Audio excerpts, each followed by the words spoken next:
Hello दोस्तों। आज के इस लेक्चर में हम बात करने वाले हैं इंडिया में जो फॉरेस्ट हैं वो कितने टाइप्स के हैं। हालांकि ये टॉपिक देखने में तो डिफ़िकल्ट लगता है, लेकिन अगर हम इसको अच्छे से क्लासीफाई करके पढ़ें और इसके एग्जांपल्स को याद रख सकें तो हमारे पेपर्स के क्वेश्चन सही हो सकते हैं।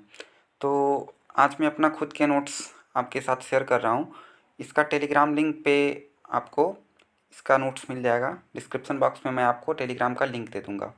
तो चलिए वीडियो को शुरू करते हैं। और लगभग हर एक कॉम्पिटिटिव एग्ज़ाम में ये एक क्वेश्चन से दो क्वेश्चंस यहाँ से रहते ही हैं, ठीक है। एक दो क्वेश्चन यहाँ से रहेंगे फॉरेस्ट इन इंडिया से। तो मेनली जो है वो 5 टाइप्स की क्लासिफिकेशन किया गया है चैम्पियन जी के द्वारा, एचजी चैम्पियन जी के द्वारा, ठीक है। वो भी 5 तरह के कौन कौन से हैं वो मैं आपको बताऊंगा इंडिया के मैप पे, ठीक है। ट्रॉपिकल क्या होता है, पहले तो ये जो शब्द आता है ट्रॉपिकल उसको हम समझ लेते हैं। ट्रॉपिकल शब्द आया, फिर से एक आएगा आपका टेम्परेट, ठीक है। ट्रॉपिकल और टेम्परेट क्या होता है, तो ये आप देखते हैं ये आपका ग्लोब हो जाएगा। मैं अगर आप यहाँ पे अगर कलर चेंज कर लूँ, हाँ ये देखिए ये क्या है आपका पूरा ग्लोब है, ठीक। तो यहाँ 0 डिग्री आप देखते हैं इक्वेटर, 0 डिग्री से जो ऊपर यहाँ पे आप देखते हैं 23.5 डिग्री नॉर्थ और 23.5 डिग्री साउथ।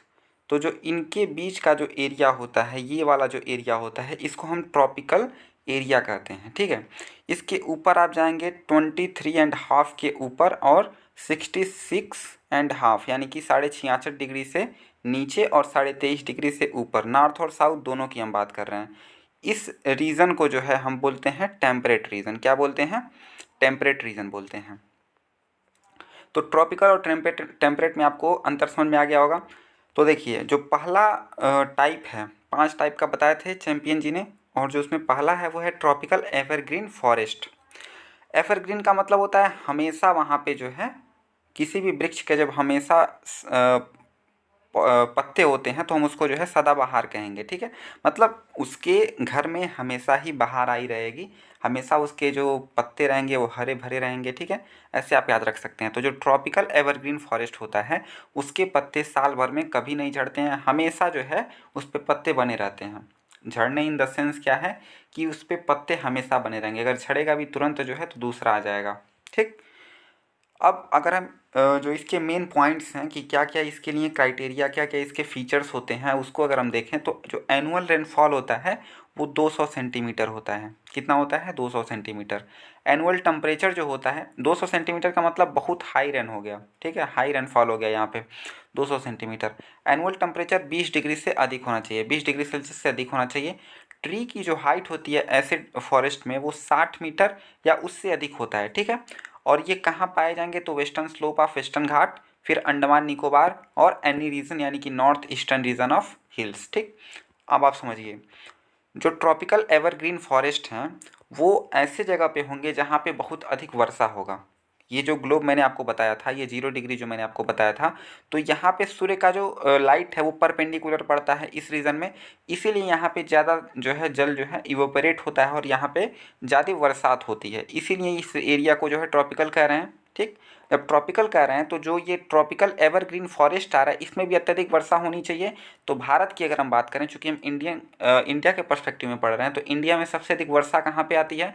तो आपको पता है जब मानसून आता है भारत में तो जो वेस्टर्न घाट होता है, वेस्टर्न घाट जो होता है, वेस्टर्न घाट के वेस्टर्न में यानी कि पश्चिम में, अगर मैं आप यहाँ पे एक मैप बनाऊँ तो ये जो एरिया है आपका, ये वाला एरिया वेस्टर्न घाट, यहाँ पे आप देखेंगे सबसे अधिक वर्षा होगी, यानी कि यहाँ पर ये वन पाए जाएंगे, ये फॉरेस्ट पाए जाएंगे।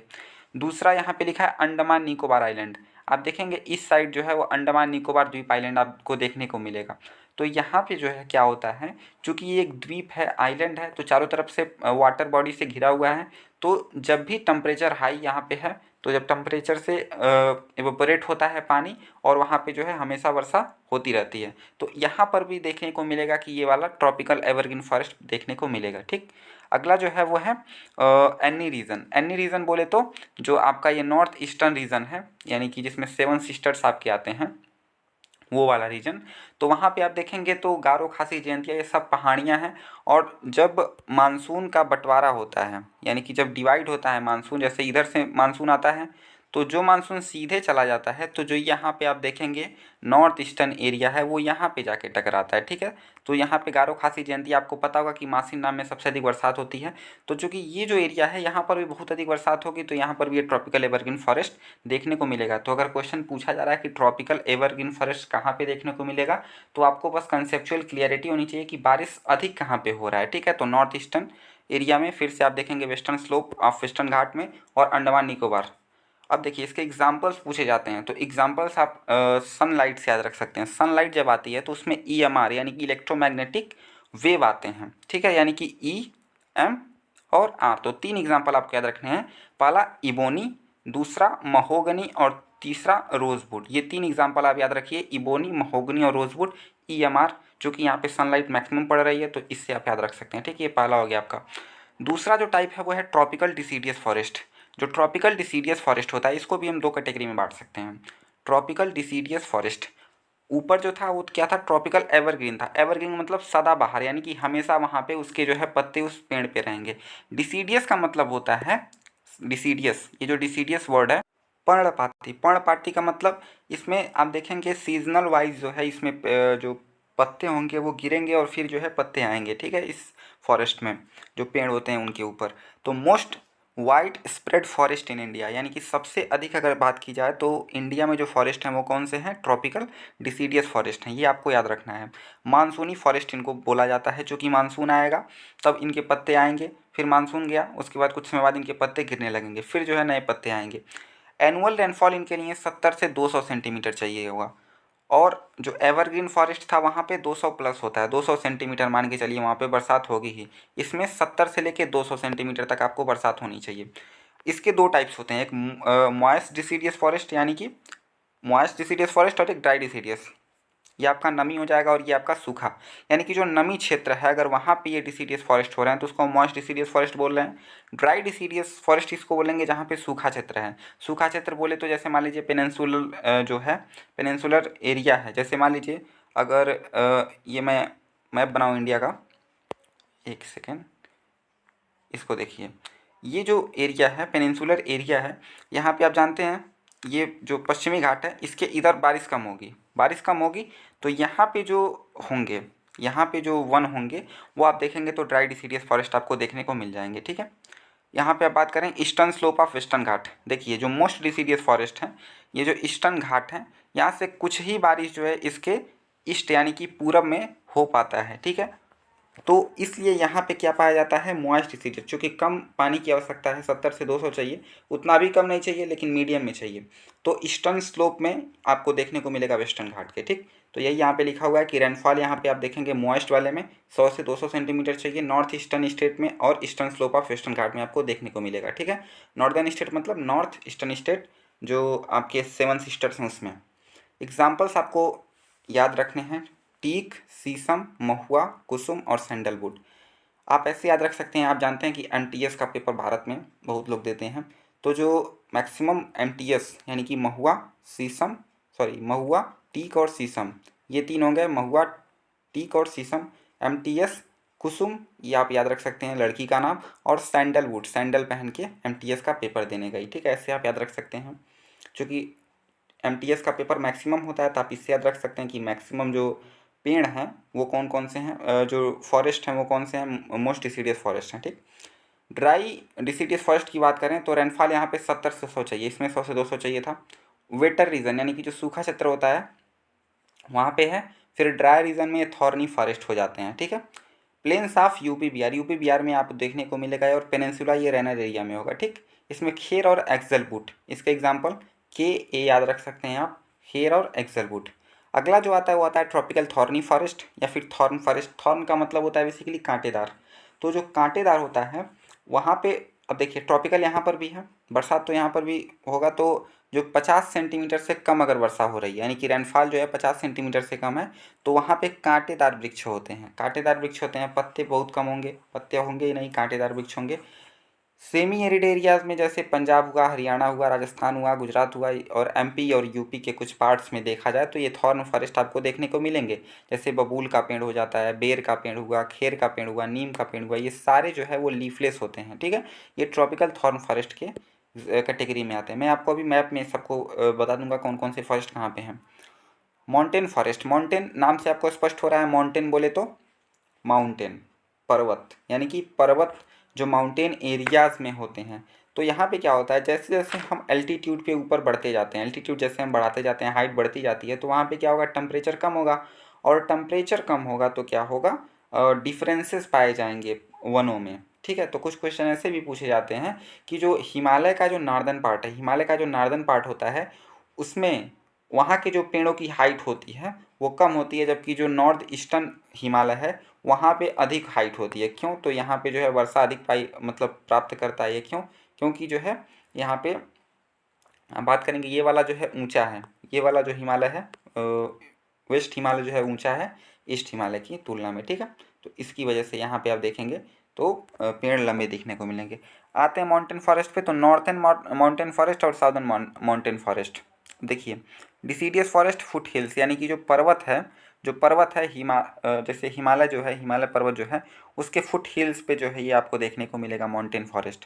जैसे पाइन हो गया, चीड़ हो गया, देवदार हो गया, ये सारे evergreen broad leaf for trees, wet temperate types of. देखिए यहाँ पे 1000 से 2000 मीटर हाइट पे ये आपको देखने को मिलेंगे। पाइन हो गया, आप अगर चले जाएंगे उत्तराखंड में, हिमाचल प्रदेश में या फिर अरुणाचल प्रदेश में, ये सारे जो रीजन है जो पहाड़ी एरिया है, पर्वतीय एरिया है, वहाँ पे आपको ये देखने को मिल जाएगा। पाइन हो गया, चीड़ हो गया, देवदार हो गया, ये सारे वृक्ष। वेस्टर्न घाट पे भी आपको देखने को मिल जाएंगे। वेस्टर्न घाट क्यों, वेस्टर्न घाट नहीं, वेस्टर्न जो पहाड़ियाँ हैं उस पे आपको देखने को मिलेंगी। ठीक है, फिर विंध्यन रेंज पे, नीलगिरी रेंज पे, ये सारे आपको देखने को मिल जाएंगे ये माउंटेन फॉरेस्ट। ठीक, जो अगला प्रश्न है, सॉरी जो अगला है वो है लिटोरल स्वैम्प, लिटोरल या स्वैम्प फॉरेस्ट। ये इसको हम वेटलैंड फॉरेस्ट के नाम से भी जानते हैं। क्या कहते हैं? वेटलैंड फॉरेस्ट कहते हैं। सुंदरवन इसका जो है मोस्ट इंपॉर्टेंट एग्जांपल। आप देख सकते हैं 70% एरिया यहाँ पे पैडी कल्टीवेशन होगा। लिटोरल, लिटोरल एक तरह से आप दलदल भूमि कह सकते हैं इसको। ठीक है, तो mainly found in Deccan plateau, Deccan plateau में आपको देखने को मिलेगा। Saline coast of Gujarat, Rajasthan, eastern coast of deltas और लेक एंड रिवर कश्मीर, मतलब जहाँ पे दलदली पानी वगैरह का क्षेत्र, छिछलापन जहाँ पे रहेगा वहाँ पे देखने को मिलेगा। चूँकि पानी की भरपूर मात्रा यहाँ पे रहती है तो यहाँ पे पैडी कल्टीवेशन 70% से अधिक होता है। ठीक, अगला जो है वो है मैग्रोव। मैग्रोव क्या है? तो grow along the coast consist of several salt tolerant species. तो आप देखते होंगे जो सुंदरवन का डेल्टा बनता है वहाँ पे मैग्रोव आपको देखने को मिलेंगे। तो जो कोस्टल एरिया होता है वहाँ पे मैग्रोव देखने को मिलेंगे। ठीक है, Sundarban of west Bengal, Andaman Nicobar island पे आपको देखने को मिलेंगे। महानदी, गोदावरी, कृष्णा डेल्टा, डेल्टाई क्षेत्रों में आपको देखने को मिल जाएंगे। सर्ब्स होते हैं या ट्री होते हैं that grow in coastal saline brackish water, यानी कि जो खारा पानी होता है उसमें ये डेवलप्ड होते हैं। अब मैं अगर आपको बताऊं इंडिया के बारे में भी हम देखेंगे। पहले हम इसमें आपको बता दें कि कहाँ कहाँ पे कौन कौन से फॉरेस्ट देखने को आपको मिलेंगे। तो सबसे मैंने पहले आपको बताया क्या, tropical evergreen forest. Tropical evergreen forest ये जो आपका वेस्टर्न घाट देख रहे हैं यहाँ पे, और ये जो 7 सिस्टर्स आप देख रहे हैं यहाँ पे देखने को मिलेंगे। ठीक, दूसरा मैंने आपको क्या बताया, ट्रॉपिकल डिसीडियस फॉरेस्ट, उसमें भी जो मॉइस्ट है वो और एक ड्राई है। तो जो ड्राई वाला है वो आप देखेंगे यूपी बिहार के एरिया में आपको यहाँ पे देखने को मिल जाएंगे। जो मॉइस्ट है वो जो है आपको देखने को मिलेगा कहाँ पे, जो ये नॉर्थ ईस्ट जो सॉरी ये जो पश्चिमी क्षेत्र है इसके जस्ट बगल में, यानी कि जो ईस्ट साइड है, ईस्ट साइड, यहाँ पे आपको देखने को मिलेंगे। ठीक है, तो दो मैंने आपको बता दिया। तीसरा जो मैंने आपको बताया ट्रॉपिकल थॉर्न फॉरेस्ट, जो थॉर्न फॉरेस्ट है जहाँ पे कांटेदार पौधे पाए जाएंगे। तो ये जो एरिया आप देख रहे हैं पंजाब, हरियाणा, राजस्थान, ये जो एरिया है यहाँ पे आपको देखने को मिलेंगे। ठीक, थॉर्न फॉरेस्ट। अगला क्या था? अगला था वेटलैंड फॉरेस्ट, जिसको हम बोल रहे थे। तो आप देखेंगे जो कोस्टल प्रदेश हैं जैसे गुजरात का हो गया, या फिर इधर इधर ही आप देख लीजिए उड़ीसा, आंध्र प्रदेश, ये जो कोस्टल प्रदेश हैं यहाँ पे आपको ये देखने को मिल जाएंगे। ठीक, एक आता है माउंटेन। माउंटेन मैंने आपको बताया, तो माउंटेन आप देखेंगे ये आपका हिमालय है, ये आपका हिमालय रेंज आप देख सकते हैं। तो इसके जस्ट नीचे या फिर हिमालय पर ही ये माउंटेन फॉरेस्ट आपको देखने को मिल सकते हैं। ठीक, एक आता है आपका, एक बच गया जो कि मैग्रोव था। तो मैग्रोव आपको मेनली जहाँ देखने को मिलेगा वो ये एरिया है। यहाँ पे सुंदरवन का डेल्टा आप देखेंगे, और ये नीचे जो ये आप आइलैंड देख रहे हैं यहाँ पे आपको देखने को मिलेंगे। ठीक है, तो ये जो है मैंने आपको क्लासिफिकेशन बता दिया कि इंडिया में कहाँ पे 6 टाइप के जो आपके मैंने आपको 5 टाइप के जो मैंने आपको फॉरेस्ट बताएं वो कहाँ पे देखने को मिलेंगे। आप यहाँ पे कंफ्यूज मत होइएगा। एक सेकेंड, ये जो मैंग्रोव और ये जो लिटोरल स्वैम्प फॉरेस्ट है ये एक दूसरे के सिमिलर हैं, ठीक है। तो आप इससे कंफ्यूज मत होइएगा, ठीक। तो 5 टाइप्स के जो चैंपियन ने क्लासिफिकेशन किया था वो मैंने आपको बता दिया। अब आप देख सकते हैं कि जो फॉरेस्ट कवर इन इंडिया है वो इस समय जो प्रेजेंट सिचुएशन है उसके अनुसार तो होना तो चाहिए 33%, लेकिन वर्तमान में केवल 24.56% ही ट्री कवर, फॉरेस्ट और ट्री कवर एरिया है भारत में, ठीक है। अब देखिए फॉरेस्ट कवर और ट्री कवर एरिया जो है वो 24% है, यानी कि हम लोग 8-9% अभी पीछे चल रहे हैं। ये किसका डेटा है? तो Indian state of the forest report 2019 का डेटा है, ठीक है। एरिया वाइज अगर बात करें तो सबसे अधिक जो है वो ट्री कवर, फॉरेस्ट कवर जो है वो कहाँ पे है? तो एमपी है, यानी कि सबसे अधिक पेड़ पौधे, सबसे अधिक फॉरेस्ट कहाँ पे है? एमपी में है। दूसरे की बात करें तो अरुणाचल प्रदेश में है दूसरे नंबर पे, तीसरा छत्तीसगढ़, चौथे उड़ीसा और पाँचवा महाराष्ट्र, ठीक है। यानी कि ये आपको क्रम से याद रखने हैं। फिर से परसेंटेज वाइज अगर बात करें तो जैसे मान लीजिए अगर कोई ये एरिया है, ठीक है, इसके 85% भाग पे पेड़ हो रहा है तो ये परसेंटेज वाइज हो जाएगा। तो मिजोरम जो है ये परसेंटेज वाइज है सबसे हाईएस्ट, ठीक है। उसके बाद अरुणाचल प्रदेश है दूसरे नंबर पे, फिर तीसरे नंबर पे मेघालय, फिर नागालैंड, फिर मणिपुर, ठीक है। ऐसे टॉप 3 स्टेट ऐसे हैं जहाँ पे sowing increase in forest cover, जहाँ पे अधिक से अधिक पेड़ों की पेड़ लगाए जा रहे हैं, तो वो कर्नाटक है और आंध्र प्रदेश है, ठीक है, दक्षिण भारत के। तो ये सारे जितने भी थे मैंने आपको 5 टाइप्स के पढ़ा दिए। कौन से? फॉरेस्ट इन इंडिया में जो क्लासिफिकेशन है एच जी चैम्पियन का, उसके बारे में। तो वीडियो कैसी लगी कमेंट बॉक्स में बताइएगा, और किस टॉपिक पे आप वीडियो चाहते हैं ये भी बताइएगा ताकि मैं फिर से वीडियो बना सकूं। तो मिलते हैं नेक्स्ट वीडियो में, धन्यवाद।